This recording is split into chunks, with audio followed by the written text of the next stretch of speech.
Well, it seems that's been the case. Now I'm hearing from Prigozhin and others that they're going to eradicate the last Ukrainian holdouts, which are in reinforced concrete high-rise buildings. We're talking about maybe a 2 square miles maximum of area that still have some Ukrainians in them. And there's also evidence that the Ukrainians have been attacking the roads, the one road leading into Bakhmut, in the hopes ostensibly of extricating them and pulling them out. It's hard to tell. The point is that the front hasn't changed very much. The Russians are intact. They're fresh. They're ready to fight. The Ukrainians are not in very good shape, and they continue to lose people, in my judgment, unnecessarily. President Zelensky has said the Ukraine military can push Russia out of the areas of eastern Ukraine that it occupies. Is this even conceivable? No, not at all. But I think this narrative of we're on the verge of victory, just give us a little bit more and we can fight our way through and so forth, is going to continue until it can't. There's no change in the fundamental truth that their position is pretty hopeless. If you look at the strikes that have gone in within the last few days, the massive numbers of missiles, including the hypersonic missiles, even some of the glide bombs that have been used by the Russian Air Force to decimate Ukrainian positions across from the Russian army. All of those have been, on a scale that we haven't seen to date. In other words, more destructive than ever. They're not only hitting energy grid items. In other words, if you go to Zaporizhzhia, they lost all of their electricity overnight, what they had left. You also have vast ammunition storage areas reaching from Lvov in the far west all the way to Kiev. This tells us several things. First of all, it tells us that the Russians know exactly where everything is. They knew where the missiles were being stored, where these Shadow cruise missiles that the British have given them have been stored. They know where the Patriot missile battery is or was. There are no secrets anymore because of this improved intelligence surveillance complex, overhead. Is there any military, or as you perceive it, wearing your other hat, political significance to the death of an American veteran in Bakhmut? Well, you have to ask Americans that question. I think it's unfortunate that he lost his life, and frankly, I don't think Americans should be serving in uniform under other people's command. I never have. I've always opposed it. And I don't think there's any hope for it. But for one reason or another, we still have Americans over there dying who are effectively, in the eyes of the Geneva Convention, mercenaries. They're not seen as legitimate combatants by the Russians. I'm surprised that the Russians have treated them thus far as well as they have. Our friend, quote unquote, Jack Devine, has argued on this program that the Russian army is disillusioned and the Ukrainian army has high morale. Is there any basis for this from your sources? No, I see no evidence for any of it. If anything, Ukrainian morale is at an all-time low right now. People are, the population, again, yesterday I was shown evidence that there are fewer than 20 million Ukrainians left in Ukraine. Ooh, that would be about half the population from a year and a half ago. Well, not half, but certainly substantially less. There were 34, at least in theory, 34.5 million people in Ukraine. Okay, I thought it was 40. Right. And so now we're down to less than 20. I'd heard those things previously. I was never quite sure. That's why I used to say between 18 and 24. But now I'm told that it's very definitely below 20 million. And again, everybody leaving makes it abundantly clear when they come out, at least the ones we interviewed that go west, and that means about 10 plus million, that they're not coming back. Here's Jack Devine's opinion of Russian military leadership. There's a little bit of nuance in here. You're not going to be surprised where he ends up, but take a listen. Does the American intel community have respect for the Russian military leadership as professional military leaders? I mean, there's probably high quality people and well trained. I don't want to demean this, but I think that there's a time warp, and I think they're stuck in this time warp of an old war where our generals have been fighting and our troops have been fighting for 20 years nonstop. And they have the best techniques, the best strategies. They know the modern warfare. So it's not that they don't have the caliber of people. They built the wrong army for the wrong time and have the wrong strategy. Outside of that, it takes more than being tough and good. You have to have a strategy. You have to have the right equipment, and it's not working out. Well, it's not working. If anybody doesn't have a strategy, it's us. We're the ones that were arrogant and self-important, and concluded that Russia was this place, what was it called by Senator McCain, Spain with a gas station?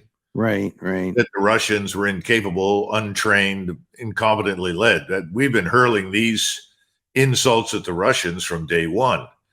What we've seen instead is the opposite. But what he doesn't seem to understand is that President Putin, in contrast to us, is not impulsive. He's not emotional. He's moved very deliberately and very cautiously. He has resisted the temptation to smash everything in sight. Right. He wants to negotiate. I mean, that's abundantly clear. And I think he's got 150,000 troops sitting up in White Russia that are poised to strike south, largely as an insurance guarantee against our impulsive tendency to try and intervene in Western Ukraine. If we do, they'll suddenly come to life and strike south. At the same time, I think he's perfectly comfortable waiting for the Ukrainians to dash themselves to pieces. I think that's pretty much what the strategy at this point is. I think it's almost over. But again, remember, they destroyed the bridge, the main traffic bridge that could have carried tanks and artillery and everything else over the river between Moldova and Ukraine in southern Ukraine. That was critical. If you're going to move anything from Romania that's there, American or NATO allied Romanian, it's over. You can't do it. You have to then conduct a river crossing, which is something we're notoriously bad at doing. So it looks to me like Odessa is largely isolated and being prepared for attack. I think Kiev is in ruins and being prepared for attack, and I think the Russians will move on those. And when they do, they will move very slowly, deliberately with their ground force behind this massive strike system that they've got linked to overhead intelligence, surveillance, and reconnaissance. What we need to think about right now is what are the consequences of moving munitions like these DU rounds into Ukraine? Now, we haven't poisoned the entire portion of eastern Ukraine, but I think we can say with some certainty right now that the DU rounds have created radiation because they were detonated along with the large DU is depleted uranium. Depleted uranium, yeah. And it's not that you're going to go over there and immediately contract cancer, but it's not the gamma radiation that's getting a lot of attention. It's really the alpha particles. As these particles settle from the atmosphere down in the Ukrainian soil, in the vicinity of that Helminsky ammunition storage area, it could be 10 or 15 years before you can farm in that soil. And that's tragic, since that's some of the best soil in the world. Now, that's only maybe a 50 square mile area, but that's still significant. Do we use a depleted uranium, or did this come from the British? Well, I think it came from the British, but we were the ones that developed the round originally that was used elsewhere.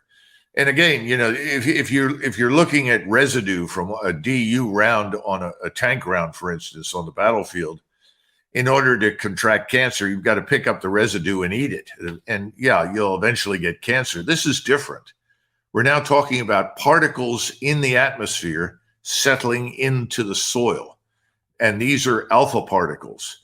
Those things will be gone in 10 or 15 years. But for the moment, in the vicinity of that ammo storage area, the soil is not permanently, but contaminated for 10 to 15 years.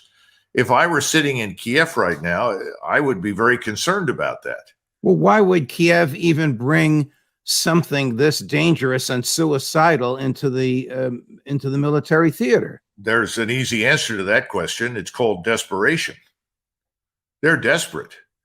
I mean, how many hundreds of thousands of people have they lost? We're now seeing people finally admit publicly in a series of publications, well, we've had at least 300,000 Ukrainian dead in terms of soldiers. I think it's much higher now. I think it's probably closer to 350,000. I don't know how many thousands of civilians have ended up being collateral damage as a result of these Russian strikes. The Russians have tried to avoid that. They have not deliberately killed civilians. That's a lot of nonsense. But the point is, a war is a war. And if you're going to destroy a Patriot missile battery in the vicinity of Kiev, which is effectively what has just happened, you're going to end up killing some people that are nearby. They're civilians. Right. You're obviously going to kill contractors. I'm sure we probably lost some people who were there under contract. Some of your former colleagues, maybe they're your friends, they're people I know and respect by reputation. A few of them have been on this show. Recently signed a letter which was published in the New York Times that referred to President Biden's "we're with you as long as it takes" as ill-defined, unachievable, and leading to an unmitigated disaster. Were you surprised to see these former military people say this, and will it have any effect? Well, the answer to the first question is yes, and the answer to the second question is no. It's not going to make any difference to the Biden administration. They're going to continue doing whatever they're doing. They're never going to admit that they made a terrible mistake. And yes, they have no strategy. Their strategy was, quote unquote, to harm Russia, and they're willing to destroy the Ukrainian nation in order to achieve that objective. Well, objective number one, harm Russia, hasn't worked.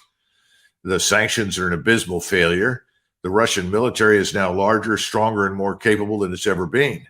The only people with a strategy are sitting in the Kremlin, and their strategy is very clear. We will have a neutral Ukraine. Ukraine is not going to join NATO. And if Ukraine is to exist at all, it will have to be neutral. Eventually, people in Warsaw, Lithuania, Latvia, Estonia, Slovakia, Hungary, Romania, the people that border this place, they're all going to say, it's time to stop. The Russians are winning. They're going to get what they want. Do you think the Western Europe, and the more sensible people in the Biden administration are getting tired of the war? There's no one sensible at the national level in places like Berlin, Paris, London. Forget it. They've lost their minds. The same thing is true, sadly, in Helsinki, Stockholm, Oslo. They're out of touch with reality. The populations are different. The Germans have had it with this ridiculous war. They don't want any part of it. They don't want to send any soldiers over there. They're not sure they want to send any equipment. I think if you'd have put it in a referendum in Germany to begin with, and people had been allowed to tell the truth, I don't think a single German tank would have ever reached Russia. I mean, imagine sending tanks with the German Iron Cross painted on the side into Russia at this point. It's insane. Right. The Germans know that. They don't want anything to do with that. The Poles were the outliers, and here's the good news. The Polish population is turning against this whole thing. They're overwhelmed with millions of Ukrainian refugees. They talk about being Ukrainianized. You know, this is not going down well. I think the populations, if they get their way, will stop it. The folks who published that letter that I just mentioned and about which you've just commented also published two maps, one an actual map and one a hypothetical. Here's the actual map of Europe showing all the U.S. and NATO military bases from Great Britain all the way down to Turkey and everywhere in between, all aimed at Moscow. Of course. Obviously, the Russians know this. You even see it in Northern Africa. I mean, with the exception of France and Spain and Portugal, it's everywhere. It doesn't even show Poland, but we know that there's missiles there as well. Well, it shows Poland, and there are Aegis missiles. It's my old eyes. I'm sorry. It doesn't show Belarus. Okay, got it. But I mean, if you look at Ukraine right now and you understand that the eastern end of Ukraine was to be the site of new missiles and new forces from NATO, it becomes entirely understandable why the Russians said enough is enough. Right. And why Belarus and Russia are now united in resisting the NATOization, if you will, of Ukraine. I mean, it's obvious. It's all aimed at Russia. By the way, just from an historical vantage point, it might be interesting for your viewers to know that when Eisenhower looked at the same map that we're viewing right now, his argument was we need to limit our commitment of capability, in other words, ground forces and missiles and so forth, to Norway and North Africa. Because at that point in time, when Europe was divided, he said the Soviets will overrun everything because we can't possibly stop millions of Soviet troops. Well, that's changed now. They're gone.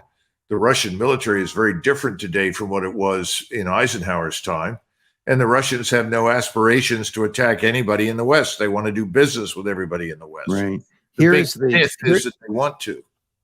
Here's the hypothetical map of what the same proximity and number of missiles would look like if surrounding the United States, in Canada, in Mexico, in Cuba.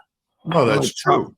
The only problem with the Canadian one is the missiles are in the wrong direction. They're not aimed at Detroit or Chicago or New York or DC. But you can get the point. How would we react? Would start World War III if the Russians had missiles or the Chinese had missiles like that? Well, of course, what we don't bother telling people is if you look in the Pacific and in the Atlantic off the coast of the United States, there are large numbers of submarines.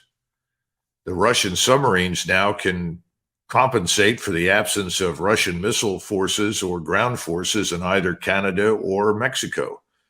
We don't seem to understand how vulnerable we are. This is back to the problem of, what if we used a nuclear weapon, a tactical nuclear weapon? Well, you've got submarines sitting in the Atlantic right now and the Pacific that'll simply push a button and the missiles will fly. Everything has changed. Warfare has changed. The whole idea of garrisoning people's countries on the periphery of another country, it's anachronistic thinking. They're sitting ducks in the future. Before we sign off, the time with you goes by so fast. There's so much information for which my viewers and I are deeply grateful. I want to talk a little bit about this character, Prigozhin. First, I want to show him ranting and raving and attacking personally the Russian defense minister and the Russian chief of staff. And you'll see clearly his use of the F-bomb numerous times. He's standing in front of what he says are dead bodies of Wagner fighters. The background is blurred by the folks that sent us this tape, but you'll see bitter personal animosity. Then we'll run him also being critical of the Russian leadership, but a little calmer. У нас нехватка боеприпасов 70%. Шойгу, Герасимов, где боеприпасы? Посмотрите на них, Если вы даете норму боеприпасов, их в 5 раз меньше. Они пришли сюда добровольцами и умирают за то, чтобы вы жировали в своих кабинетах с красным деревом. Учтите это. By the way, before we analyze Prigozhin, do you know what the reference is to redwood cabinets? Is that maybe a dacha on the Black Sea? Well, certainly dacha-like. Whether it's on the Black Sea or not, I don't know. Okay. So we need to understand something about Russians. For instance, Russians can be very vulgar. I mean, when they get angry and they swear and so forth, as opposed to, let's say, Germans, almost never. It's like an enraged Italian in Palermo. They'll let you have it with both barrels. But, that's not going to happen to you probably up in Trieste. It's not going to happen. Different ways of doing business. So the Russian population listening to this eats this up. In other words, this is almost a good campaign speech if Mr. Prigozhin thinks he's going to be a future candidate for office. And who But knows? what does the defense minister and the Russian chief of staff, mentioned by name in very bitter tones, what do they think of it, or don't they care? Well, General Gerasimov is a very intelligent and professional thinker and soldier. And he's going to look at this and say, well, what do you expect from Prigozhin? He's not a professional soldier. He's not part of our profession. He is a political military figure with ambitions. Gerasimov is not. He's at the top of the paradigm. He's trying to manage the entire theater and all the assets involved. It's useful to point out that General Surovikin, who is someone that large numbers of people in Russia admire for his professional knowledge, understanding, and conduct of the operation, he's the one who's been launching these strikes with great effectiveness. He's been told, manage Prigozhin's ammunition requirements, fix it.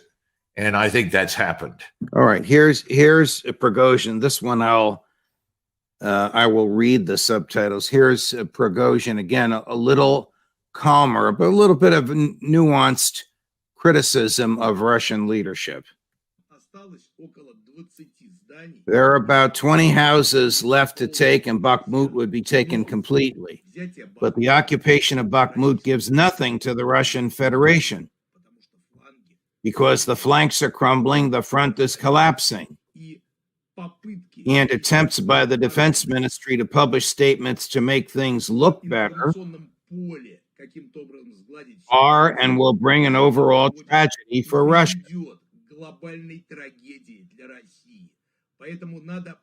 They need to stop lying right away. If you have fled, build new defense lines. Who's he talking to? He's talking to the Russian people. He's telling them, look, I'm your man on the ground. I'm pounding the enemy. I'm the one who will kill your enemies for you. The Russian generals are too conservative. They're too timid. So give me more and let me go, and I'll win the war for you. I mean, literally, that's the message that he's trying to send. The truth is that the flanks have not crumbled, and those flanks were rapidly reinforced by various Russian regular army units. But this is the thing that has offended and annoyed the Russian military about Prigozhin. That, fine, you want to be Minister of Defense after the war's over, that's your privilege, but don't run for office right now. Shut up and get on with it. I think Surovikin has been tasked with the mission of managing him and keeping him focused on what's important. Now, let's be frank. His force is not a mercenary force. I think I've said this before. He's right. More like the commander of a large foreign legion. He's got large numbers of Serbs in his organization as well as Russians. He's got Ukrainians in his organization. And these people are very competent, very professional. They're fighting, with great devotion for Russia. And that's why Putin tolerates him. And Kadyrov, who is a Chechen, he's brought in some of his forces and is ready to replace Prigozhin's forces to give them a rest when the time comes, because I know that President Putin and I'm sure Gerasimov want to use Prigozhin's force, the Wagner group, elsewhere when the offensives begin. So the bottom line is that this is not a Soviet army. This is more like a Tsarist army. And the Tsarist armies have always had these very dramatic personalities. Kutuzov was very famous for his speeches to the troops and haranguing the troops and talking to the Russian people directly. Even Tsar Alexander I at the time didn't like him very much. But Kutuzov knew what he was doing and was competent, so he kept him.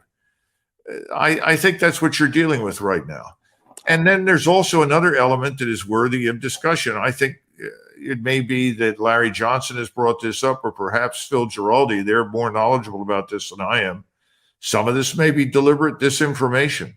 Who knows? To encourage the Ukrainians to shed more blood and waste more lives and equipment. Well, clearly, the Washington Post, I guess we can stop right there and just say CIA, reports that Prigozhin offered to commit an act of treason, revealing to the Ukrainian forces the location, size, and movement of Russian troops if the Ukrainians left Bakhmut. Surely that's disinformation. He'd be in Siberia now if he even lived long enough to get there, if that were true.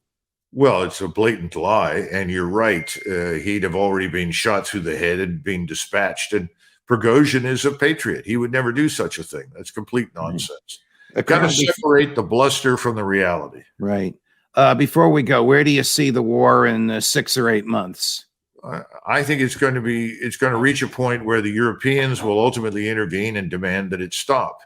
But between now and then, Odessa and Kharkov will once again become Russian cities. They are historically Russian. Everything that was historically Russian will be taken. That will be captured over the next couple of months. Whether or not the Russians move across the river and head west to the Polish border is a function of what the Europeans do, because we're not going to do anything. No one is going to stand up and say, gee, we made a big mistake. Oh, by the way, we don't have 600,000 or 700,000 U.S. troops to send. Oh, by the way, we can't keep up with the munitions requirements, the missile requirements. I mean, somebody said to me the other day, what do you think of this Admiral Aquilino, who talked effectively about a two-front war?